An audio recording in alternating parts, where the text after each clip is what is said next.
할렐루야. 하나님 앞에 영광과 감사를 올립니다.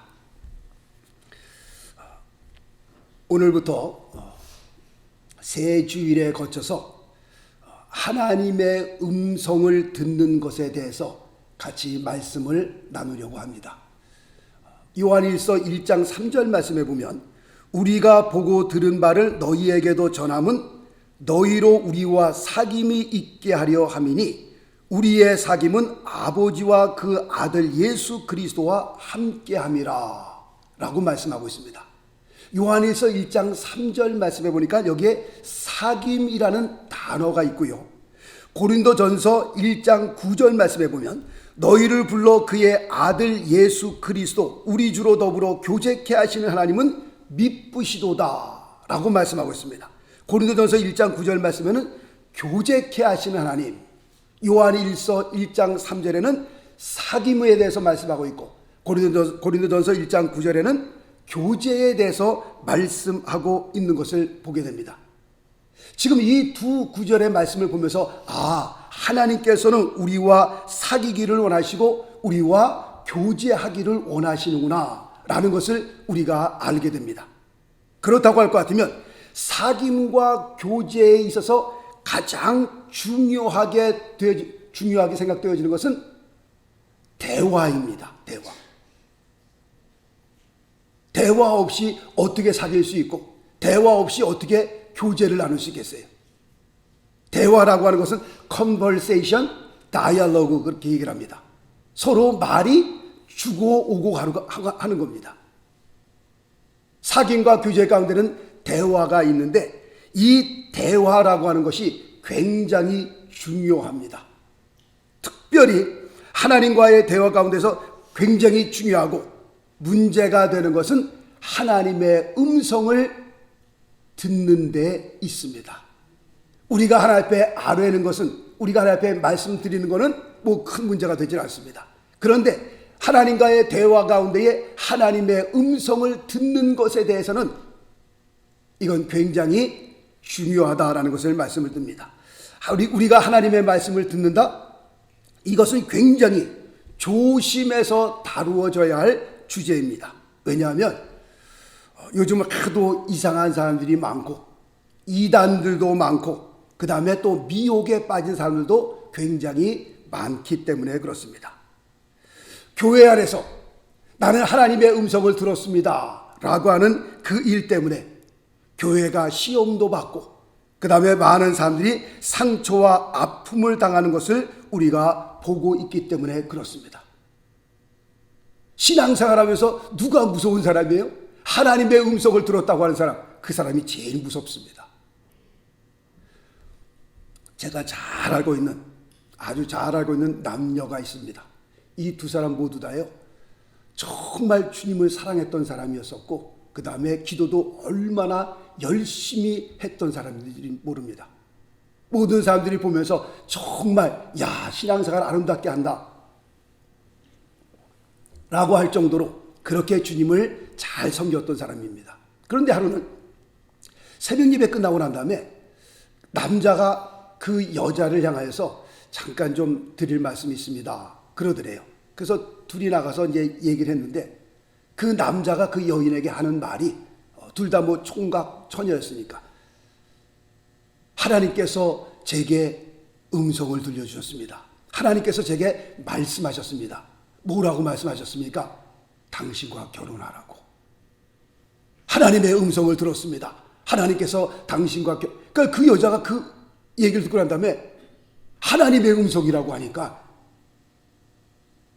그 말을 듣고서 막 당황하기 시작한 거예요. 전혀 생각지도 못했던 그런 상황 가운데서 남자가 갑자기 새벽 예배 끝나고 난 다음에 할 말이 있다고 그러고 하나님의 음성을 들었다 그러고 당신과 하나님이 결혼하라고 그랬다.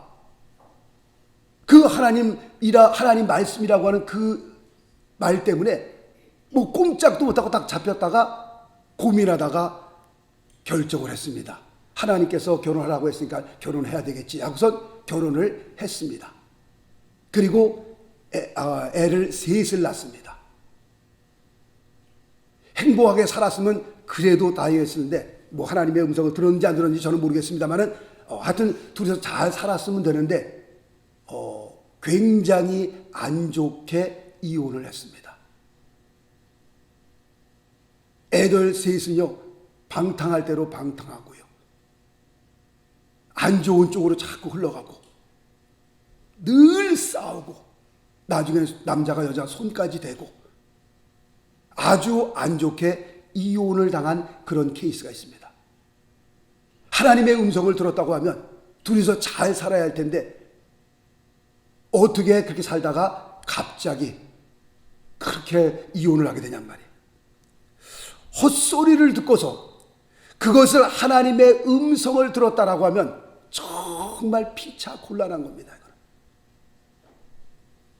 이런 일들이 우리 주변에서 가끔 일어납니다. 그 일 때문에, 하나님의 음성을 들었다는 그 일 때문에 교회가요 힘들어지기도 하고요, 옆에 사람들이 상처받기도 하는 그런 일이 교회마다 일어나고 있습니다. 그럼에도 불구하고 성경은 우리에게 뭐라고 말씀하고 있느냐? 마태복음 11장 말씀이니까 귀 있는 자는 들을지어다 라고 말씀하고 있습니다. 무슨 말씀이에요? 하나님께서 지금도 우리에게 어떻게 해요? 말씀하고 계시다라고 하는 겁니다. 귀 있는 자는 들을지어다, 이 말씀은요 신약에서만 15번 나옵니다. 마가복음 4장 23절에는 귀 있는 자는 들으라 라고 말씀하고 있습니다. 요한계시록 2장 7절에는 귀 있는 자는 성령이 교회들에게 하시는 말씀을 들을지어다 라고 말씀하고 있습니다. 지금 이 말씀들은 오늘날도 우리에게 하나님은 말씀하고 계신다는 겁니다. 왜냐하면 하나님께서 우리와 교제하기를 원하기 때문에, 우리와 사귀기를 원하기 때문에. 교제와 사귀면 반드시 대화가 들어가야 되는데 우리가 주님 앞에 말씀을 드릴 뿐만 아니라 아뢰일 뿐만 아니라 하나님께서 오늘도 우리에게 말씀하신다라고 하는 겁니다. 우리는 하나님의 음성을 들을 수 있는 귀를 가져야 할 것입니다. 왜냐하면 교제를 위해서, 하나님과의 사귐을 위해서 그렇고요, 두 번째 이유는 오늘 요한복음 10장 그 이유 때문에 그렇습니다. 오늘 읽어드린 요한복음 10장에 보면 목자와 양의 관계를 설명하고 있는 말씀입니다. 3절 말씀에 우리 보면요, 문지기는 그를 위하여 문을 열고 양은 그의 음성을 듣나니, 거기서 양은 누구예요? 우리를 가리키는 겁니다. 양은 그의 음성, 그의 음성은 누구의 음성이에요? 주님의 음성입니다. 양은 주님의 음성, 하나님의 음성을 듣나니 그가 자기 양의 이름을 각각 불러 인도하여 내느니라. 우리의 삶이 하나님, 주님을 통하여서 인도함 받기 위해서는요, 우리가 주의 음성을 들을 수 있어야 된다니까요. 그리고 오늘 읽어드린 요한복음 10장 4절 말씀에도 보면 양들은 목자의 음성을 아는 거로 목자를 따라간다라고 말씀하고 있어요. 누구의 음성을 알아요? 목자의 음성을 아는 겁니다. 5절 말씀도 그렇습니다. 타인의 음성은 알지 못하는 거로 따르지도 않고 오히려 도망간다라고 말씀하고 있습니다. 우리가 신앙생활하면서 우리가 하나님의 음성을 듣지 못하면, 하나님의 음성을 우리가 분별하지 못하면 잘못된 길로 빠질 수 있다라고 하는 것을 여기서 지금 말씀하고 있는 겁니다. 전에 어떤 메케닉을 만났습니다. 차를 고치는 메케닉을 만났는데 이분이 그렇습니다. 발동 소리를, 차 소리를 들으면은 그 차 소리를 들으면서 어느 쪽이 지금 고장이다, 어느 쪽이 잘못됐다는 것을 그 소리만 듣고도 안 되는 겁니다. 전문가죠. 그러니까 곤충학을 전공하는 어떤 학생이 이런 얘기를 합니다. 귀뚜라미는 대강 18종류의 귀뚜라미가 있다, 그렇게 얘기를 하고 있습니다.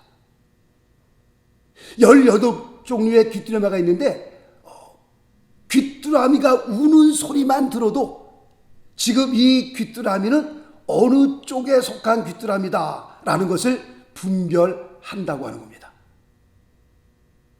그 말을 들으면서 우리가 신앙생활을 하면서 우리도 그렇게 신앙생활을 할 수 있어야 되는데, 자동차 소리만 들어도 이것이 어느 쪽에 고장인지를 알고 18종류의 귀뚜라미 종류가 있는데 우는 소리만 들어도 이것은 어느 종류에 속한 귀뚜라미다, 그렇게 전문가들처럼 정말 우리가 주님을 섬길 때에, 신앙생활할 때에 우리가 그렇게 하나님의 음성을 분별할 수만 있다면, 그렇게 우리가 주님의 음성을 들을 수만 있다면 얼마나 좋을까, 그런 생각을 해봅니다. 우리가 주님의 음성을 듣고 그렇게 분별하며 우리가 신앙생활을 할 수만 있다면 우리가 신앙생활 가운데 실수하지 않을 텐데, 남에게 상처를 주지 않을 텐데, 그리고 건강하게 신앙생활을 할 수 있을 텐데 라는 생각을 하면서, 오늘은 우리가 하나님의 음성을 듣는데, 하나님의 음성을 듣는데 방해가 되는 방해물이 뭔지, 그거에 대해서 오늘 몇 가지 같이 말씀을 나눠보려고 합니다. 우리가 하나님과의 교제와 사귐을 통해서 대화가 이루어지는데, 그 하나님의 음성을 듣지 못하게 하는 방해물 첫 번째는 무엇이냐? 하나님에 대한 무지가 하나님의 음성을 듣는데 방해를 한다라는 것을 말씀을 드립니다. 우리가 학교 다니면서 학기말 시험을 보게 되면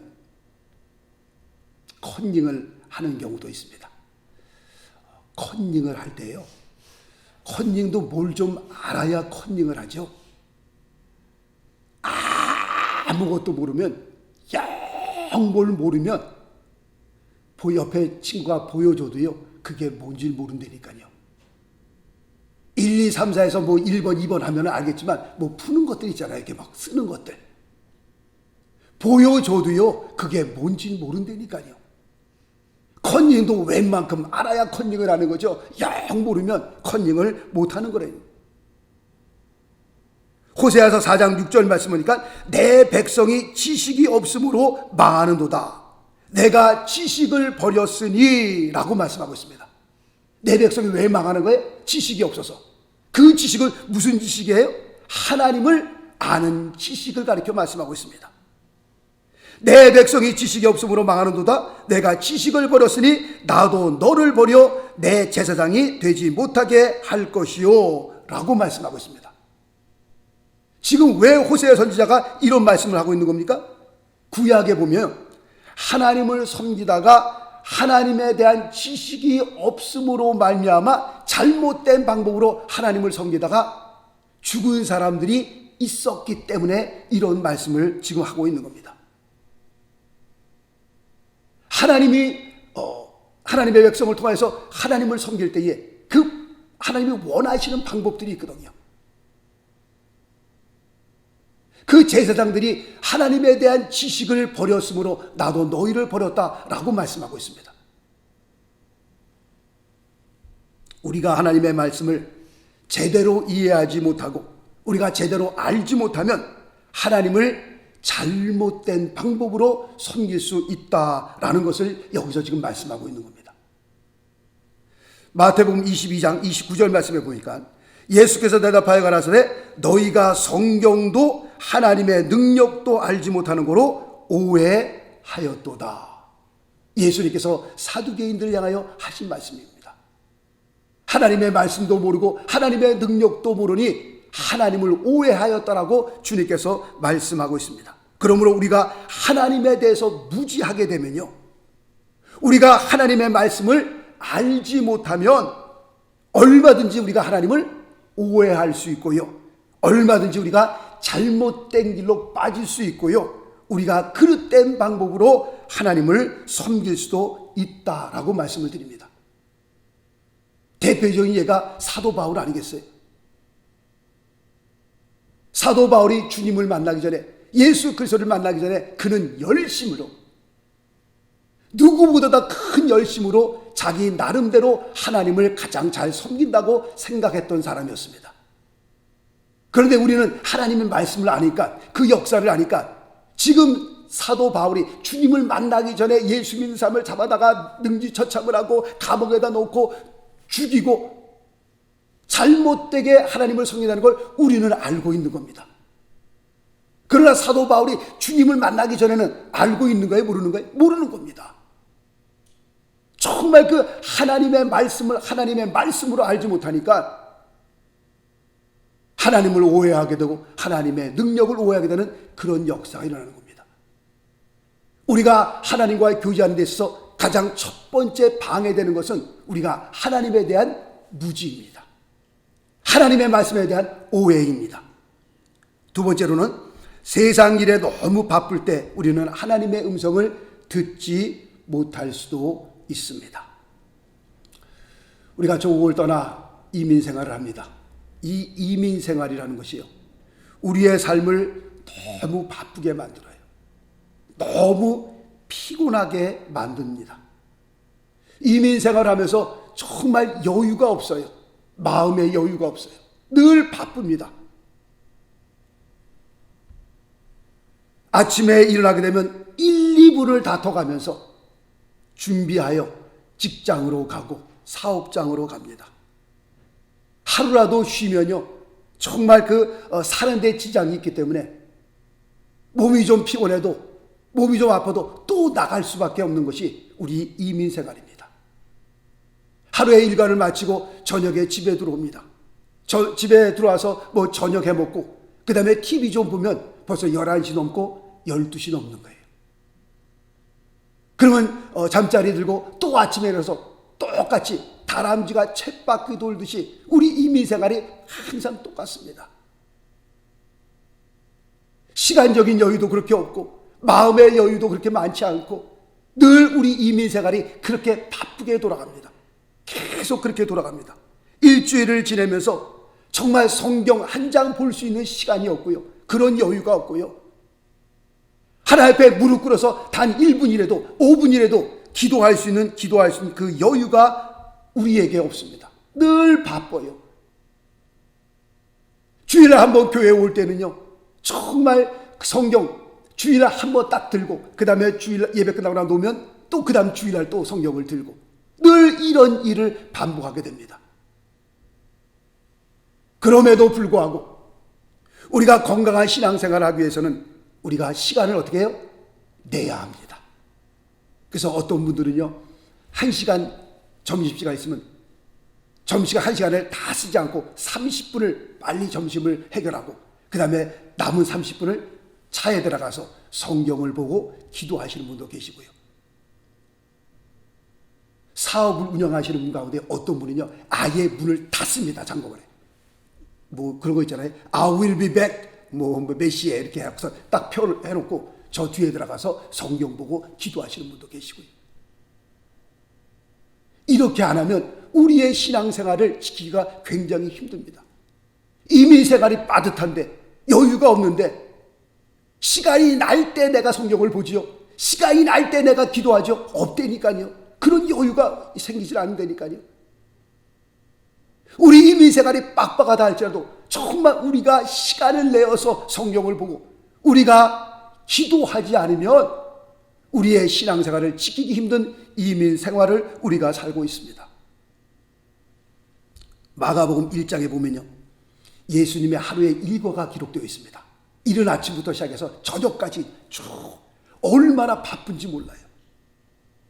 그 많은 사람들을 상대하면서 복음을 증거하고 병든 자를 위해 기도해 주시고 하루 일과가 굉장히 바쁘게 기록되어 있습니다. 그럼에도 불구하고 마가복음 1장 35절 말씀을 보니까요, 내가 오히려 새벽 오히려 미명에 예수께서 일어나 나가 한적한 곳으로 가사 거기서 기도하시더니 라고 되어 있습니다. 그렇게 바쁜 일과를 보내면서도 불구하고 예수님께서는 새벽 오히려 미명에 일어나 나가 기도하시는 예수님의 모습을 우리가 발견하게 됩니다. 사실 예수님께서 기도하실 필요가 있을까요? 없을까요? 있어요? 없어요? 제가 보기에는 예수께서 굳이 그렇게 새벽에 오히려 미명에 일어나서 기도하실 필요가 없으셨던 분입니다. 그분은 말씀이 육신이 되어 오신 분이거든요. 하나님의 아들이거든요. 그분은 하나님과 동등하신 분이거든요. 그분이 왜 기도가 필요하겠어요? 제가 보기에는 예수님께서 굳이 기도하실 필요가 없으셨던 분입니다. 그런데도 불구하고 예수님은 기도하셨습니다. 그렇다면 우리는 어떻냐라고 하는 겁니다. 우리는 살면서 정말 우리는 기도가 필요할까요? 기도가 필요 없을까요? 제가 보기에는 우리는 기도가 필요합니다. 그런데 재미있는 사실은 기도가 필요 없으신 분은 새벽부터 일어나서 기도하시고, 기도를 정말 필요로 하시는 분들은 죽어라고 기도 안 하시고, 도대체 이게 지금 어떻게 된 거예요? 그렇게 바쁜 일정 가운데서도 예수님께서 새벽부터 일어나서 기도하신 것은 우리에게 본을 보여주시기 위함인 줄로 믿습니다. 우리가 이민생활하면서 바쁘지만, 모든 것이 다 어렵지만, 빳빳하지만, 그럼에도 불구하고 우리가 시간을 내어서 기도하지 않으면 기도할 시간이 없다니까요. 그냥 하루 흘러가는 대로 내 몸을 맡기면 기도할 수 있는 시간이 없어요. 그러면 우리의 신앙생활을 건강하게 지키기 위해서는 어떻게 해요? 성경 볼 수 있는 시간이 없지만 따로 떼어내야 합니다. 10의 1조라는 것이 그렇잖아요. 우리가 버는 거에서 10의 1조를 딱 떼어놓으면요, 이거 이민생활 살기 힘듭니다. 어떻게 살아요, 목사님? 그러나 딱 받은 거에서 10의 1조를 그냥 떼어놓으면 하나님께서 은혜 가운데 굴러가게 하신다니까요. 야, 그거 희한하다. 이거 없으면 죽을 것 같았는데 딱 띄워놓고 나니까 하나님께서 그 전보다 더 그냥 아무 일 없게 하나님께서 지나가게 하시네. 말씀과 기도도 그렇습니다. 시간을 떼어서 이제 시간이 날 때 하나님 내가 성경 볼게요, 내가 기도할게 없다니까요. 그러다가 평생 기도 한번 못하고요, 성경 한번 못 읽습니다. 바쁘지만 힘들지만 그럼에도 불구하고 하나님 앞에 내 시간을 어떻게 띄워놓는 거예요. 무조건 띄워놓는 거예요. 이 시간에 내가 기도하겠다, 이 시간에 내가 성경을 보겠다. 할렐루야. 우리가 하나님의 음성을 듣지 못하는 두 번째 이유는 너무 바쁘다는 핑계가 있기 때문에 그렇습니다. 하나님과의 대화할 수 있는 그 시간이 없는 거예요. 세 번째로는 하나님에 대한 분노 때문에 우리가 하나님의 음성을 듣지 못할 때가 많이 있습니다. 우리가 살면서 정말 사랑하는 사람을 내가 갑자기 잃어버렸을 때 내 마음에 큰 상처와 분노가 일어나게 됩니다.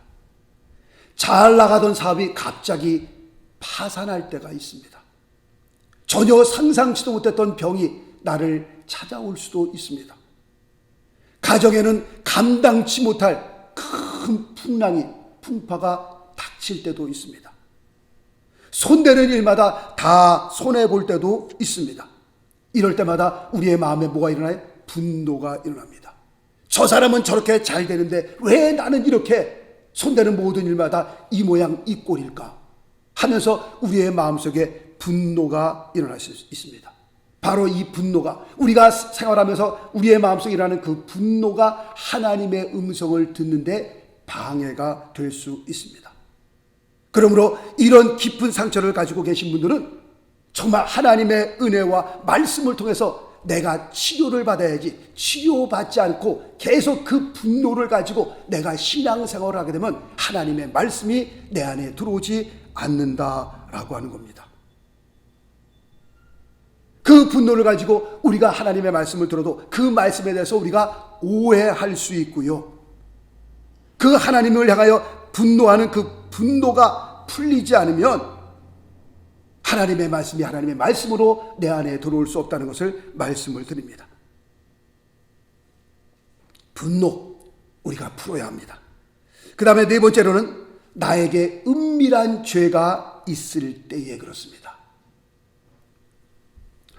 우리가 운전을 하다가 산을 넘어갈 때라든가 아니면 숲이 우거진 그런 곳을 지나갈 때에 전화가 잘 안 터지는 것을 우리가 알게 됩니다. 높은 산을 올라갈 때에 숲이 우거진 곳에 왜 전화가 안 터지는 거예요? 전파가 거기까지 미치지 못하는 겁니다. 산이 가로막고 있기 때문에, 숲이 가로막고 있기 때문에 전화가 잘 터지지 않는 것은 전파를 막기 때문에 그렇다라고 하는 겁니다. 우리가 하나님의 음성을 듣지 못하는 것은 우리 안에 무슨 죄 때문에? 은밀한 죄 때문에. 그 은밀한 죄가 산 역할을 하고요, 그 많은 그 숲 역할을 해서 하나님의 음성이 그것에 막혀서 내 안에까지 들리지 않는 경우가 있습니다. 그 내 안에 있는 그 은밀한 죄는 하나님의 음성을 듣지 못하도록 막는 역할을 한다라는 것을 말씀을 드립니다. 그러므로 이때 우리에게 가장 필요한 것은 뭘까요? 회개입니다. 회개. 그 은밀한 죄 앞에서 이거는 아마 하나님도 모르실 거야. 뭐 옆에 사람들은 물론 모르겠거니와 이거는 하나님 아니요. 그 은밀히 아무도 모른다고 생각하는 그 은밀한 죄 때문에 하나님의 음성이 들리지 않는 경우가 있다고 합니다. 그러니 우리가 회개하지 않으면 그 은밀한 죄로 말미암아 우리가 하나님의 음성을 들을 길이 없는 겁니다. 그 전파가 막힌다니까요. 오다가 다 차단된다니까요. 그러면 이런 가운데에 하나님의 음성을 들을 수 있는 가장 좋은 길은 회개입니다. 회개가 전파를 막는 장애물들을 없애주기 때문에 그렇습니다. 그 다음에 마지막으로는 불신앙 때문에 그렇습니다. 이 말을 다시 말씀드리면 우리가 하나님을 믿지 못하기 때문에, 하나님에 대한 신뢰를 가지지 못하기 때문에, 하나님에 대해 자꾸 우리가 의심이 생기기 때문에 그렇습니다. 요한복음 14장 1절 말씀해 보니까요, 주님께서 이렇게 말씀하십니다. 너희는 마음에 근심하지 말라. 하나님을 믿으니 또 나를 믿으라 라고 말씀하고 있습니다. 우리가 이 세상을 살면서 우리가 한치 앞을 내다보지 못하는 그런 그런 삶을 살고 있습니다. 우리가 돌아서면 무슨 일이 일어날지 우리가 알아요? 몰라요. 우리가 정말 한치 앞을 내다보지 못하고 살아가는 우리들의 삶을 우리가 보게 됩니다. 우리가 우리의 자신을 스스로 믿을 수 있어요? 못 믿어요. 정말 세상을 살면서 내가 나를 믿지 못하는 연약한 존재들입니다. 한치 앞을 내다볼 수 없는 그런 존재들입니다. 그렇다고 할 것 같으면 요한복음 14장 1절 말씀처럼 너희는 마음에 근심하지 말라. 하나님을 믿으니 또 나를 믿으라 라고 하는 그 말씀대로 우리가 한번 하나님을 믿어볼 필요가 있는 겁니다. 우리 인생이 아무것도 아닌데 대단한 것처럼 생각했는데 늘 말씀을 드린 것처럼 독감만 한 번 와도 병에 한 번 걸려도 정말 막 허부적 되는 우리들의 모습. 인생이 잘 나갔을 때 몰랐는데 한 번 풀이 꺾이고 나면 그리고 50대, 60대, 70대, 이제 80대 들어서면서 점점 우리의 인생이 아무것도 아니구나 라고 생각되어지는 우리들의 모습을 바라볼 때에 우리를 조성하시고 천지를 창조하신 그 하나님을 우리가 믿지 아니할 수 없는 겁니다. 우리의 생사와 복을 붙드신 그 하나님, 창세기 1장 1절부터 시작해서 요한계시록 22장 20절까지 기록하신 그 하나님의 그 말씀, 모든 역사를 주관하신 그 하나님 앞에 우리의 삶을 맡길 수밖에 없다라고 하는 겁니다. 우리의 삶이 정말 하나님의 말씀 가운데 인도함 받기를 원할진대 우리가 신앙생활하면서 하나님의 음성을 듣는데 방해가 되는 그 방해들을 우리가 하나씩 제거해 나가야 합니다. 정말 건강한 신앙생활을 위해서, 하나님과의 그 올바른 교제를 위해서, 사귐을 위해서 하나님의 말씀을 듣는 것을 방해하는 모든 것들. 첫째가 뭐였었어요? 하나님에 대한 무지였습니다. 두 번째는 세상 일에 너무 바쁜 그 탓 때문에, 세 번째는 하나님에 대한 분노 때문에, 네 번째는 은밀한 죄 때문에, 다섯 번째는 불신앙 때문에. 이러한 것들이 하나님의 음성을 듣는데 방해가 된다라고 하는 겁니다. 정말 기도하면서 하나님 앞에 우리가 무릎 꿇어 기도하면서 정말 이런 것들을 하나하나 제거해 나가면서 우리의 신앙생활이 하나님과의 아름다운 교제를 통해서, 하나님과의 아름다운 사귐을 통해서 정말 우리가 주님 앞에 아뢰일 뿐만 아니라 위로부터 오는 하나님의 음성을 들으면서 정말 건강한 크리스찬의 삶을 살 수 있게 되시기를 예수 그리스도의 이름으로 축원합니다. 기도하겠습니다.